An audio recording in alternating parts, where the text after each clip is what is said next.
Magandang buhay sa lahat. Liza Soberano shared her memories sa ganap nito sa Hollywood.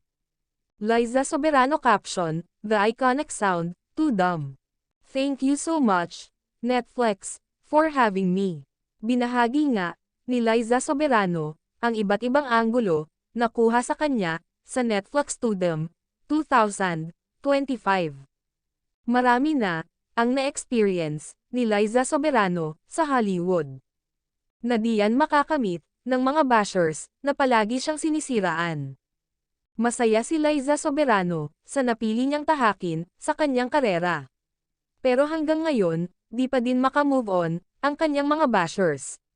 Si Liza Soberano, ang kauna-unahang celebrity sa Pinas na in-invite para sa first pitch ng Dodgers ceremonial.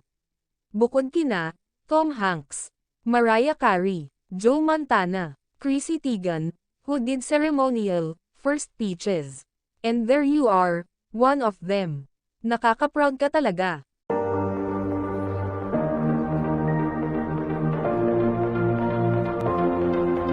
If you're someone who needs to hear this, take a breath.